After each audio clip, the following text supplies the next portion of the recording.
और बड़ी खबर आपको लखनऊ से बता दें, जहां पर लड़की से मारपीट मामले में बड़ा एक्शन लिया गया। चौकी इंचार्ज और कांस्टेबल पर कार्रवाई की गई है। पुलिस वालों को किया गया है लाइन हाजिर। चाय वाली लड़की से मारपीट की गई थी और इस मामले में अब प्रशासन की ओर से कार्रवाई की गई है।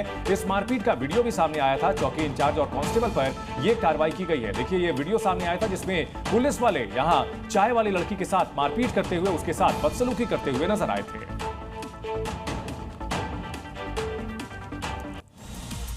यूपी में अवैध निर्माणों पर योगी सरकार का एक्शन जारी है। अब कुशीनगर में अतिक्रमण पर बने ईदगाह पर बुलडोजर एक्शन की तैयारी है। क्या है ये पूरा मामला, देखिए रिपोर्ट। ये तस्वीर उत्तर प्रदेश के कुशीनगर की है, जहां ईदगाह पर बुलडोजर एक्शन की तैयारी शुरू हो चुकी है।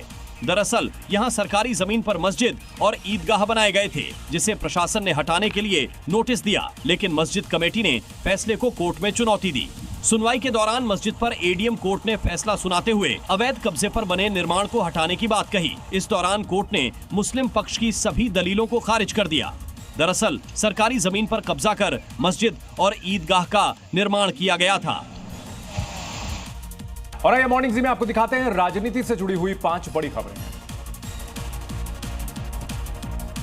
बिहार में कानून व्यवस्था को लेकर आरजेडी नेता तेजस्वी यादव ने एनडीए सरकार पर कई बड़े सवाल उठाए। तेजस्वी यादव ने आरोप लगाया कि नीतीश सरकार में लगातार अपराध बढ़ता जा रहा है। मुख्यमंत्री के नाक के नीचे हत्या, अपहरण और लूट जैसी वारदातें हो रही है। तेजस्वी ने यह भी कहा कि इस सरकार में अपराधी इतने बेलगाम हो गए कि दिन दहाड़े बड़ी से बड़ी वारदात को अंजाम देते हैं। जन स्वराज पार्टी के अध्यक्ष प्रशांत किशोर ने लालू यादव पर तंज कसते हुए उनके शासनकाल को एक बार फिर से जंगल राज बता दिया। लालू के एक एक्स पोस्ट पर तंज कसते हुए प्रशांत किशोर ने कहा कि लालू यादव अपराध के बारे में तो बात ऐसे कर रहे हैं, ये तो ऐसा ही है कि जंगल में शेर शाकाहारी होने की बात कर रहे हैं। ऑपरेशन सिंदूर पर भारत का पक्ष और आतंकवाद के मुद्दे पर पाकिस्तान की पोल खोलकर वापस अपने देश आने वाले शशि थरूर ने कोलंबिया में हुई बातचीत को बताया। उन्होंने कहा, कोलंबिया में हमारी सकारात्मक बात हुई। पाकिस्तान में हवाई हमले में मारे गए लोगों को लेकर दिए गए बयान को कोलंबिया ने वापस ले लिया। दरअसल कोलंबिया के विदेश मंत्रालय ने 8 मई को बयान जारी कर पाकिस्तान में भारत के हवाई हमले की निंदा की थी और इसमें मारे गए लोगों के प्रति संवेदना जाहिर की थी। मोदी सरकार के 11 साल पूरे होने पर बीजेपी नेता कमलजीत सहरावत ने सरकार की उपलब्धियां गिनाई और कांग्रेस पर निशाना साधा। उन्होंने कहा कि कांग्रेस को पता होना चाहिए कि 11 साल पहले देश की अर्थव्यवस्था 11वें नंबर पर थी और अब 11 साल बाद चौथे नंबर पर पहुंच गई है। पीएम मोदी के नेतृत्व में देश में तेजी से विकास हो रहा है। बंगाल में सैन्य प्रस्ताव पर सियासत शुरू हो चुकी है। प्रस्ताव से ऑपरेशन सिंदूर का नाम हटाने पर बीजेपी ने सवाल खड़े किए। बीजेपी के विधायक अग्निमित्रा पॉल ने साफ तौर पर कहा कि वोट बैंक की राजनीति और 33% मुस्लिम वोट बैंक को खुश करने के लिए ममता बनर्जी ने प्रस्ताव से ऑपरेशन सिंदूर का नाम हटा दिया। और चलिए आगे आपको दिखाते हैं राजधानी दिल्ली से जुड़ी हुई 5 बड़ी खबरें। दिल्ली विश्वविद्यालय के जियोलॉजी डिपार्टमेंट की 5वीं मंजिल पर इलेक्ट्रॉनिक सामान में शॉर्ट सर्किट की वजह से आग लग गई। गनीमत रही कि आग में कोई हताहत नहीं हुआ, लेकिन लाखों का सामान जलकर खाक हो गया। सूचना पर पहुंची दमकल की गाड़ियों ने भारी मशक्कत के बाद आग पर काबू पाया। पुलिस घटना की जांच कर रही है। दिल्ली के मंगोलपुरी औद्योगिक इलाके में रबर की शीट बनाने वाली 3 मंजिला फैक्ट्री में भीषण आग लग गई। आग की जानकारी मिलते ही फैक्ट्री के अंदर मौजूद सभी कर्मचारी बाहर आ गए। सूचना पर मौके पर पहुंची पुलिस और दमकल विभाग की टीम पहुंची।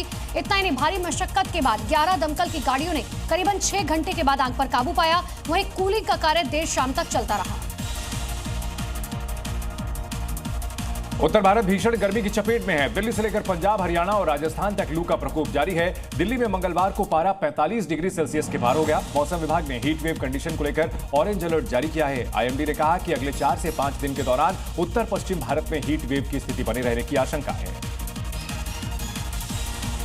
दिल्ली के रोहिणी में हुई चाकूबाजी में घायल नाबालिग ने अस्पताल में दम तोड़ दिया, जिसके बाद परिवार में मातम का माहौल है। चाकूबाजी में 13 साल का लड़का घायल हो गया था। मृतक के भाई के मुताबिक मामूली सी बात में पहले मारपीट हुई और उसके बाद दूसरे पक्ष के लोगों ने चाकू से हमला कर दिया।